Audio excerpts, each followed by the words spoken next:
আসসালামু আলাইকুম ওয়া রাহমাতুল্লাহি ওয়া বারাকাতুহু।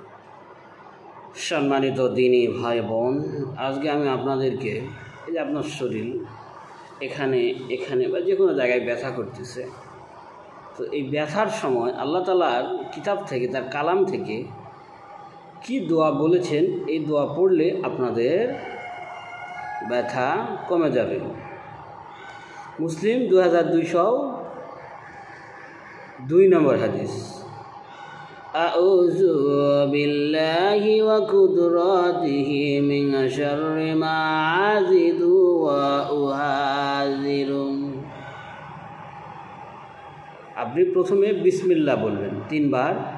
আপনার ব্যথার স্থানে বিসমিল্লাহ বিসমিল্লাহ বিসমিল্লাহ মানে বিসমিল্লাহির রহমানির রহিম পরিপূর্ণত বলবেন। এরপরে এই দোয়াটি বলবেন।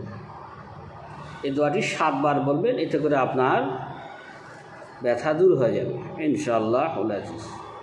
কোরআন হচ্ছে মুমিনদের জন্য শেফা, কোরআন হচ্ছে মুমিনদের জন্য শেফা, আর কাফেরদের ক্ষতি বৃদ্ধি করে। আর কোরআনের ব্যাখ্যা গ্রন্থ হচ্ছে হাদিস, হাদিস হচ্ছে মুমিনদের জন্য আরও শেফা, যদি আমার আমল জানা থাকে।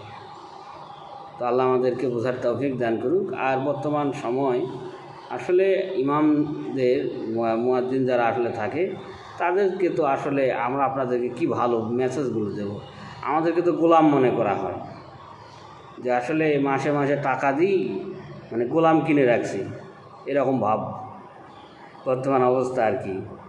আসলে তারা আমাদের কথাই চলবে, কিন্তু তাদের কথায় আমাদের চলতে হয়, কারণ তাদের এলেমের অভাব, মূর্খ।